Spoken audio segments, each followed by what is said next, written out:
안녕하십니까. 과학기술정보통신부 제2차관 류재명입니다. 지금부터 KT 고객의 무단 소액결제 침해 사고에 대한 민관합동조사단의 조사 상황과 이용자 피해에 대한 대책 등에 대해 말씀드리겠습니다. 정부는 지난 4월 통신사 침해 사고에 이어 최근 국가배후 조직의 해킹 정황, 휴대전화 소액 결제 피해와 같은 사건이 연이어 발생한 상황을 엄중히 보고 있습니다. 과기정통부는 이번 KT 침해 사고가 이용자들에게 금전적 피해가 발생하는 등 중대한 침해 사고로 판단하여 민간 합동조사단을 구성하여 정밀한 조사를 진행 중에 있습니다. 과기정통부는 지난 9월 8일 19시 16분에 KT로부터 침해 사고 신고를 접수한 직후 KT의 자료 제출 및 보존을 요구하고 당일 22시 50분에 KT 현장에 출동하여 사고 상황을 파악하였습니다. 당시에 KT는 이상호 패턴이 있음을 이미 파악하고 9월 5일 03시부터 해당 트래픽을 차단하였다고 밝혔습니다. 당시 이상호 패턴은 이용자 단말의 스미싱 감염으로 판단하여 침해 사고로 신고하지 않았다고 정부에 밝혔습니다. 이후 피해자의 통화 기록 분석을 통해 미등록 기지국 접속을 9월 8일 오후에 확인하였고 당일 저녁에 침해 사고로 신고를 하게 되었다고 밝혔습니다. 과기정통부는 사고 상황을 파악한 후 피해 확산 방지를 위해 특정 지역에 한정하지 않고 전국에 대해 불법 기지국이 있는지 여부에 대한 조사를 요구하였으며 KT는 기운영 중인 기지국 전체를 조사한 결과 다른 불법 기지국이 존재하지 않는 것을 9월 9일 오후에 정부에 보고했습니다. 정부는 SK텔레콤과 LG유플러스에 대해서도 9월 9일 21시경 불법 기지국의 존재 여부를 파악토록 요청하고 만일 동일한 사안이 확인될 경우 접속 차단 등 필요한 조치를 취할 것을 요구하였습니다.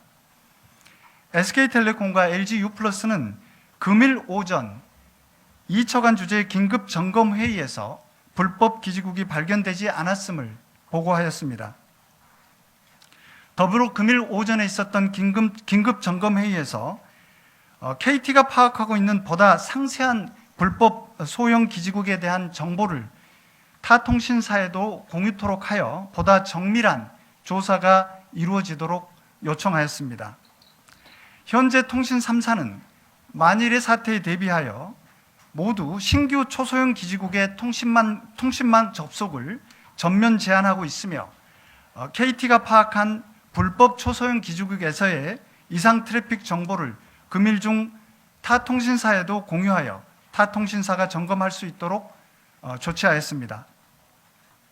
현재 KT를 비롯한 통신 3사는 불법적인 소액 결제가 발생하지 않도록 네트워크와 서비스를 엄격하게 관리하고 있다고 밝혔습니다. 이와 같이 KT뿐만 아니라 타 통신사로 하여금 소액 결제 피해 방지를 위한 기술적 조치를 취하도록 하는 한편 과기정통부는 민관합동조사단을 통해 미등록 불법 기지국이 어떻게 통신망에 접속했는지, 어떤 방식으로 무단 소액 결제가 이루어졌는지, 어떤 정보를 탈취했는지에 대해 면밀히 조사하고 불법 기지국 이외에도 다른 수법의 침해 사고 가능성에 대해서도 심도 있게 조사해 나갈 계획입니다. 다음은 이용자 피해에 대한 대책을 말씀드리겠습니다. 현재까지 KT에 접수된 직접적인 관련 민원은 177건 7,782만 원으로 확인되었습니다. KT는 직접적인 민원으로 접수된 사안 외에도 추가 피해 사실 여부를 파악하기 위해 전체 통화 기록 분석 등을 통해 자체 파악한 결과 총 현재까지 278건 1억 7천여만 원의 금전 피해가 있는 것으로 확인하고 있습니다. KT는 무단 소액 결제로 인한 모든 피해에 대해서는 피해 금액 전액에 대해서 청구하지 않기로 하였으며, 과기정통부는 타 통신사에 대해서도 만일 동일한 유형의 소액 결제 피해가 발생할 경우 피해 금액을 이용자에게 청구하지 않도록 요청하였고, 통신사들은 이를 수용하기로 하였습니다.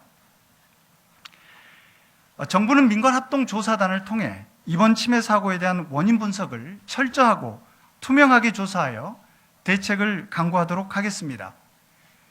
과기정통부는 최근 통신사를 대상으로 한 침해 사고가 증가하고 있는 상황을 엄중하게 받아들이고, 통신 3사의 망 관리 실태에 대한 전면적인 보안 점검을 실시할 계획입니다. 이를 토대로 보다 근본적인 대책을 마련하여 국민 여러분께 발표하도록 하겠습니다.